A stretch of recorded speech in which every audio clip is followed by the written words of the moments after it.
Salutare tuturor, bine v-am găsit la un nou episod. După foarte mult timp în care am luat o pauză. Sincer să fiu, n-am mai avut nici timp și nici chef să mai filmez. Am vrut să renunț, dar am primit câteva comentarii că vreți episoade noi. Așa că o să încerc să vă fac pe plac. De la ultimul episod am foarte multe modificări, schimbări, achiziții. Am și vândut. Acum am două rase și un hibrid, că na, nu e rasă hicolul. Începem aici cu masculaș. Are 3 luni și 2,8 kg. Mascul pe alb. Mascul foarte frumos, care e și de vânzare pentru cei interesați. Lângă avem masculul pentru matcă, pentru toamnă. Un mascul hicole francez, alb-negru, gulerat. Are în jur de, nu știu, 6 luni, 5 luni. Mascul foarte frumos. Agitat. Așa. Să închidem. Aici am o femelă hicol francez cu 7 pui sau nici nu știu câți are. Femela a fost montată cu un neozelandez roșu și acesta este rezultatul. Puii au aproape 2 luni. Acum le-am dat lucernă, să ocupați, mănâncă. Da. Și ăștia sunt de vânzare pentru cei interesați. Nu trimit în țară. Cei interesați, dacă sunt din apropiere și vor să deplaseze, vă aștept. Aici jos am două femele neozelandez roșu, am în jur de 3 luni jumate.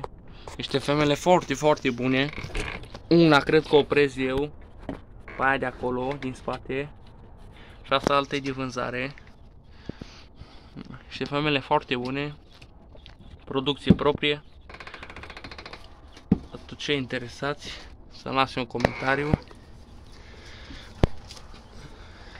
Aici am o femelă tot așa, neozelandez roșu, cu 9 pui parcă. 9 pui foarte frumoși. Un cui mai întârziat, dar asta e. Au trecut de căldură. Aici au mâncarea.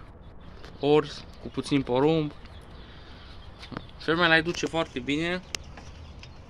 Și ei se dezvoltă la fel de bine. Aici sus am o femelă hicol francez, pe asta ar trebui să o știți din episoadele trecute. Tocmai ce am însărcat-o, a avut 9 pui. O mamă foarte bună, mai și în călduri iară, dar nu montez până la toamnă. Femelă bună, mamă bună, ține foarte bine puii. Da. Aici am o tinerică oprită pentru toamnă, neozelandez roșu. Mamă sa e aia de jos și are puii.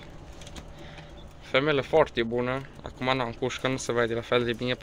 Poate într-un viitor episod o să vă prezint pe masă iepurii. Ar fi mult mai ok. Da.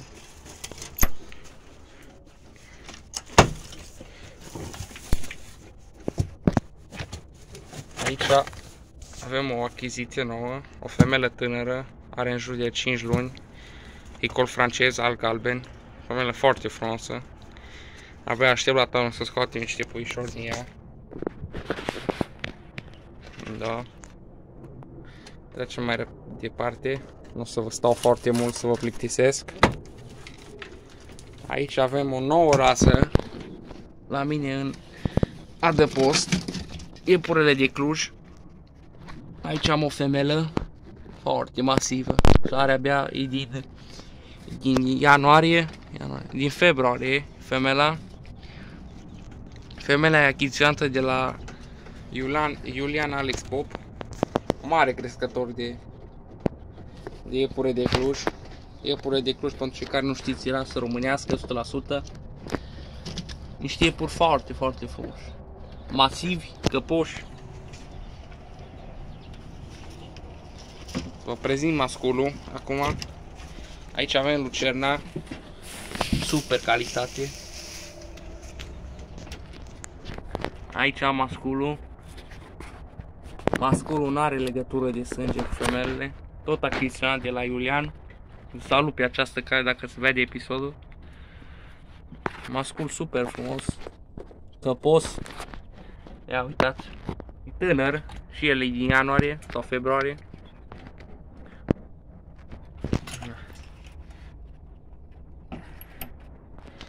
Aici am mascul de neozelandez roșu.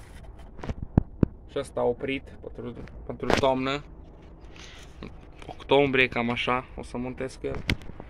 Mascul bun. Capul informare. Culoarea bună. Trage din bunici tatuați. Super bunici. Aduși din Ungaria. Așa.